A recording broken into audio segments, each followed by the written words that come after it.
வணக்கம் நேர்களே. சில முக்கியமான தகவல்கள், அதுவும் வழக்கத்துக்கு மாறான, அதுவும் நம்மளோட அன்றாட வாழ்க்கையில தேவைப்படுற சில முக்கியமான தகவல்கள் தொடர்ந்து குடுத்துட்ருக்கேன். என் பேர் ராஜா. வாங்க நிகழ்ச்சிக்குள்ள போகலாம்.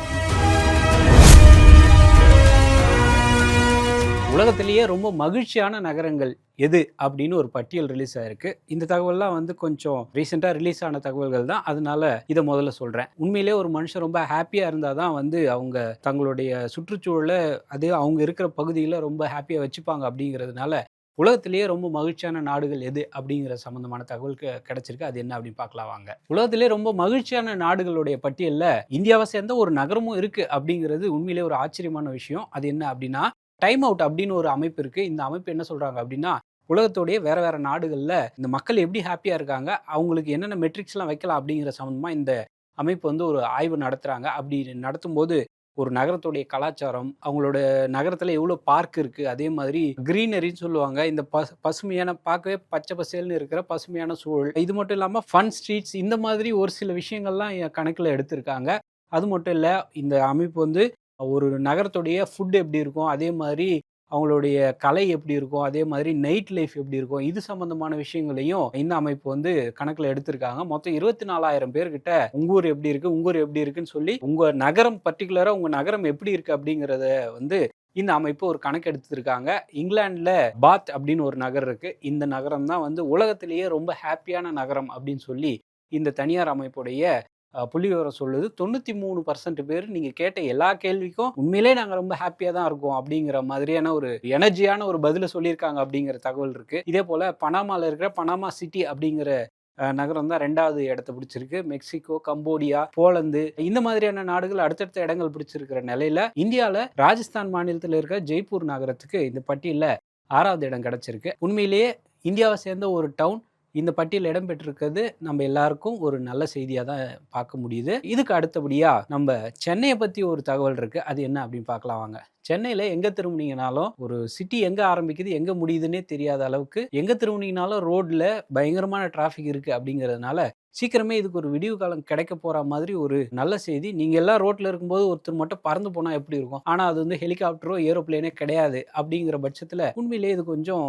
வியப்பா பார்க்க வேண்டிய ஒரு தகவல் தான். அது என்ன அப்படின்னு பார்த்தீங்கன்னா, ஐஐடி மெட்ராஸ் இருக்காங்க இல்லையா? நம்ம கிண்டி பக்கத்துல இருக்க ஐஐடி மெட்ராஸோடைய ஒரு ஸ்டார்ட் அப் நிறுவனம் இ-பிளேன் அப்படின்னு ஒரு கம்பெனி இருக்கு. இந்த இ-பிளேன் கம்பெனி ஐஐடி மெட்ராஸ் கூட டை அப் வச்சு ஒரு புது எலக்ட்ரிக் ஏர் டாக்ஸியை லான்ச் பண்ணலாம் சென்னையில அப்படிங்கிற மாதிரியான ஒரு சின்ன ஒரு புரோட்டோடைப்பை ரெடி பண்ணியிருக்காங்க. அந்த புரோட்டோடைப் அப்படிங்கிறது ஒரு பெரிய விமானத்துடைய குட்டி மாதிரி.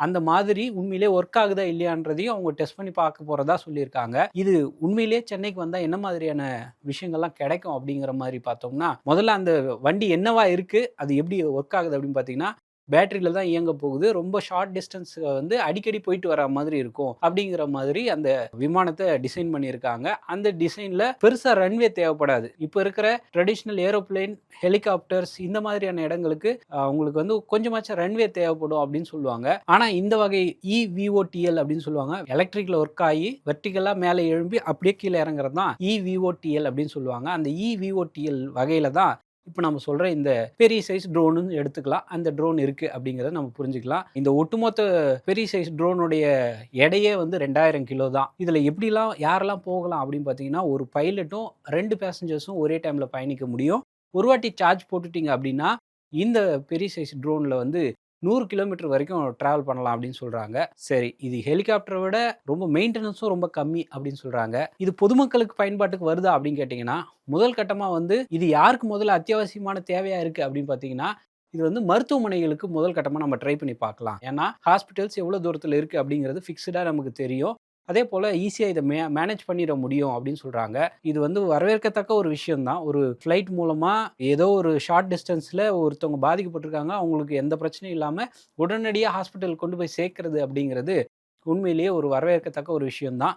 அப்படி இந்த ஏர் ஆம்புலன்ஸ் சேவைகள்லாம் முடிஞ்சதுக்கு பிறகு ஒரு பேசஞ்சர் ஃப்ளைட்டாவும் இதை மாத்துறதுக்கான பணிகளும் கூடிய சீக்கிரம் தொடங்க போகுது அப்படின்னு சொல்றாங்க. அந்த கூடிய சீக்கிரம் எவ்வளோ நாள் அப்படின்னு பார்த்தீங்கன்னா, 2028ல இதை ஒரு கமர்ஷியல் சர்வீஸாவே மாத்தலாம் அப்படிங்கிற திட்டமும் இருக்குதாமா. ஸோ உண்மையிலேயே இது நம்ம சென்னைக்கு ஒரு முக்கியமான தகவலா இருக்கு அப்படிங்கிறதுல எந்த மாற்று கருத்தும் இல்லை. 2 முக்கியமான தகவல்கள் பார்த்தோம். அடுத்ததா ஒரு தகவல் இருக்கு. இது இந்திய அளவுல இந்தியால இந்த எண்ணெய் உற்பத்தி பண்ற ஒரு விவசாயிக்கு ரொம்ப ஒரு அதிர்ச்சிகரமான தகவல் அப்படிங்கிறதுனால, அந்த தகவல உங்க முன்னாடி வைக்கிறேன். அது என்ன அப்படின்னா, சமையல் எண்ணெயில ஒரு பெரிய பிரச்சனை நடந்துகிட்டு இருக்கு இந்தியாவுடைய பார்டர்ல.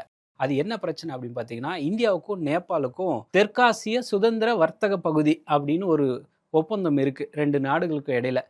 ஏ, பின்னு 2 பேர் இருக்காங்க.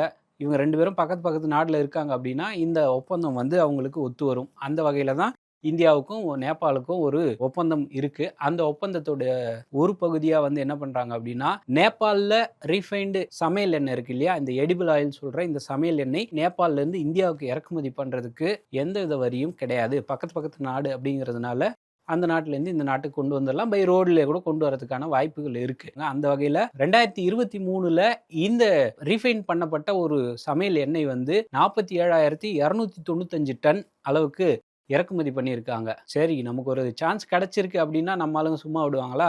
2025ல என்ன பண்ணியிருக்காங்கன்னா, 2 வருஷத்துல 8.04 லட்சம் டன் அளவுக்கு நம்ம வந்து அந்த சமையல் எண்ணெயை நேபாளிலேருந்து இறக்குமதி பண்ணுறோம் அப்படிங்கிறத நம்ம புரிஞ்சுக்கணும். இது மட்டும் இல்லை, 2026ல் நம்ம இருக்கோம். 2026ல் முதல் 5 மாசத்துல மட்டும் 2.84 லட்சம் டன் அளவுக்கு நேபாளிலேருந்து நம்ம வந்து இந்த சமையல் எண்ணெயை கணக்கு வழக்கே இல்லாமல் அங்கிருந்து ஃப்ரீயாக இறக்குமதி பண்ணுறோம் அப்படிங்கிறத நம்ம புரிஞ்சுக்கலாம். கச்சா சமையல் எண்ணெய், அதாவது சுத்திகரிக்கப்படாத சமையல் எண்ணெயை வேற ஒரு நாட்டிலேருந்து நீங்கள் கொண்டு வரீங்க அப்படின்னா அதுக்கு 16.5% வரி இருக்குது. அதே போல் சுத்தப்படுத்தின வேற ஒரு நாட்டிலேருந்து இறக்குமதி பண்ணுற ஒரு சமையல் எண்ணெய்க்கு 35% வரைக்கும் வரி இருக்குது. ஆனால் நேபாள் மட்டும் நமக்கு பக்கத்து நாடாக இருக்குது அப்படிங்கிறதுனால அங்கேருந்து ஜீரோ கஸ்டம்ஸ் டியூட்டி அப்படின்னு சொல்கிறாங்க. இந்த ஜீரோ கஸ்டம்ஸ் டியூட்டினா அங்கே என்ன விலையோ அதே தான் இங்கே அப்படின்னு சொல்லி நேபாள்லேருந்து ஃப்ரீயாக கிடைக்குது அப்படிங்கிறதுனால ஏற்கனவே இருக்கிற விவசாயிகள் பாதிக்கப்படுறாங்க அப்படிங்கிறதையும் நம்ம புரிஞ்சுக்க முடியுது. இந்த ஏற்கனவே சொன்ன அந்த சாஃப்டா அப்படிங்கிற விதியிலிருந்து இந்த சமையல் எண்ணெயெல்லாம் உண்மையிலே நேபாளில் இருந்து தான் வருதா, இல்லை அதனோட ஆரிஜின் எங்கே இருக்குது, இது எந்த ஊர்லேருந்து நேபாளுக்கு வந்து நேபாளிலேருந்து இங்கே வருது அப்படிங்கிறத ஒரு ஸ்ட்ரிக்டாக ஃபாலோ பண்ணணும் அப்படின்னு சொல்லி சமையல் எண்ணெயை உற்பத்தி பண்ணுறவங்க IVP அப்படிங்கிற ஒரு அமைப்பு வந்து வலியுறுத்துறாங்க அப்படிங்கிறத நம்ம புரிஞ்சுக்கலாம். இது வரைக்கும் 3 தகவல்கள் பார்த்தோம். 4வதா ஒரு தகவல் இருக்குது. விஜய் சேதுபதியோடைய ஒரு படம் இருக்கு இல்லையா, காத்து வாக்கில் 2 காதல் அப்படிங்கிற மாதிரி ஒரு படம் அண்மையில் ரிலீஸ் ஆச்சு. அது உண்மையிலேயே ஒரு சிலரால் விமர்சிக்கப்பட்டுச்சு. ஒரு சிலருக்கு இப்படியெல்லாம் கூட நடக்குமா அப்படிங்கிற மாதிரியான கேள்விகள்லாம் இருந்துச்சு. இது இப்போ நாம பார்க்க போற அடுத்த தகவல் வந்து அதை விட ஒரு ஸ்டெப் மேலே போய் உத்தரப்பிரதேச மாநிலத்தில் 3 சகோதரிகள் ஒரே ஆளை கல்யாணம் பண்ணிக்கிட்டாங்க அப்படிங்கிற ஒரு அதிர்ச்சிகரமான தகவல் இருக்கு. உத்தரப்பிரதேச மாநிலத்தில் அம்ரோஹா நகரத்துக்கு பக்கத்தில் தௌரியா அப்படின்னு ஒரு கிராமம் இருக்கு. அந்த கிராமத்தில் 3 சகோதரிகள் இருக்காங்க. இந்த 3 சகோதரிகளும் போன 17ஆம் தேதி சாமுண்டா மாதா கோயில் அப்படிங்கிற ஒரு கோயிலில் ஒரு கல்யாணத்தை பண்ணுறாங்க. இது எல்லா ஊர்லேயும் தானே கல்யாணம் நடக்குது அப்படின்னு கேட்டிங்கன்னா, இந்த ஊரில் 3 சகோதரிகளும் விகாஸ் அப்படிங்கிற ஒரு நபரை கல்யாணம் பண்ணிக்கிட்டாங்க அப்படிங்கிறது தான் இந்த ஷாக்கிங்கான தகவல். சகோதரிகள் எல்லாருமே வந்து தெருக்கு தெரு எல்லாருமே ஷார்ட்ஸ் போடுறாங்க, இந்த ரீல்ஸ் போடுறாங்க இல்லையா, இந்த ரீல்ஸ் போடுறதுல 3 பேரும் பயங்கர ஆக்டிவாக இருக்காங்க அப்படின்னு சொல்லப்படுது. அப்படி பயங்கரமாக ஆக்டிவாக இருந்த இவங்களுக்கு ஒரு கேமராமேனும் தேவைப்பட்டிருக்காங்க. அப்படி அந்த கேமராமேனாக வந்தவர் தான் இந்த விகாஸை 3 பேரும் கல்யாணம் பண்ணிக்கிட்டாங்களாமா. 3 பேருமே குழந்தையிலேருந்து நம்ம எங்கேயுமே வெளியில் பிரியக்கூடாது அப்படின்னு சொல்லி ஒரு முடிவு எடுத்துக்கிட்டாங்களாமா. இவங்களுக்கு கல்யாண பேச்சு வரும்போது கூட 3 பேரும் ஒரே ஆளை தான் கல்யாணம் பண்ணிக்குவோம் அப்படிங்கிற மாதிரி வீட்டில் சம்மதம் வாங்கினதா சொல்லப்படுது. இதுக்கு அவங்க சொல்கிற விளக்கம் என்ன அப்படின்னா, முன்ன ஒரு காலத்துலலாம் மன்னர்கள்லாம் ஒரே நேரத்தில் 3 கல்யாணம் பண்ணிக்கலையா, அவங்கெல்லாம் நல்லா தானே வாழ்ந்தாங்க அப்படிங்கிற மாதிரியான வாதங்களும் எழுது அப்படிங்கிறத அவங்க முன்வைக்கிறாங்க. சட்ட ரீதியா இதை நம்ம கவனிச்சோம் அப்படின்னா, இந்து திருமண சட்டம் என்ன சொல்லுது அப்படின்னா, ஒரு நபர் வந்து ஒரு ஆணோ ஒரு பெண்ணோ ஒரு நபருக்கு மேல இன்னொருத்தரை திருமணம் பண்றது சட்டப்படி செல்லாது அப்படின்னு சொல்றாங்க. இப்போ 3 பேரையும் கல்யாணம் பண்ணிக்கிட்ட இந்த கல்யாணம் சட்டப்படி செல்லாது அப்படின்னு சொல்றாங்க. இது ஒரு வகை. இந்த கல்யாணத்துக்கு எந்த விதமான சட்ட ரெக்கக்னிஷனுமே கிடையாது, எந்தவித லீகல் ரெக்கக்னிஷனுமே இது கிடையாது அப்படிங்கிறதும் சட்ட வல்லுநர்கள் சொல்ற ஒரு முக்கியமான விஷயங்கள்ல ஒன்றா இருக்கு. கோயில் தரப்புலேருந்து இதுக்கு என்ன சொல்றாங்க அப்படின்னா, ஐயா கோயில் இப்போ தான் நாங்கள் கட்டுமானம் பண்ணிக்கிட்டு இருக்கோம், அந்த நேரத்தில் இந்த கல்யாணத்தப்போ ஒரு பூசாரி கூட யாரும் கிடையாது, இது கல்யாணமாகவே அக்செப்ட் பண்ணிக்க முடியாது அப்படிங்கிற மாதிரியான ஒரு சில தகவலும் கோயில் தரப்புலேருந்து முன்வைக்கிறாங்க. அதே போல் போலீஸ் தரப்புலேருந்து என்ன சொல்கிறாங்க அப்படின்னா, இது வரைக்கும் யாரும் என்னை ஏமாற்றிட்டு கல்யாணம் பண்ணிக்கிட்டாரு இன்னொருத்தர் அப்படின்னு சொல்லி 3 பேருமே புகார் கொடுக்கல அப்படிங்கிறதுனால நாங்கள் லீகலாக எந்த விதமான ஆக்ஷனும் எடுக்க முடியல அப்படின்னு சொல்கிறாங்க. காத்து வாக்கில் 2 காதல் மாதிரி இது கண்ணா பின்னான்னு 3 காதலா ஆயிடுச்சா என்ன அப்படிங்கிறது அங்க இருக்கிறவங்களுக்கு ஒரு பெரிய பேசு பொருளா மாறி இருக்கு. இது இந்திய அளவுல ஒரு ரொம்ப கவனத்தை ஈர்த்து இருக்கிற ஒரு கல்யாணமா மாறி இருக்கு அப்படிங்கிறது தான் இங்க நம்ம புரிஞ்சுக்க வேண்டிய ஒரு முக்கியமான விஷயம். இந்த மாதிரியான வழக்கத்துக்கு மாறான சில தகவல்கள் தொடர்ந்து கொடுத்துட்டு இருக்கேன். என் பேர் ராஜா. நன்றி, வணக்கம்.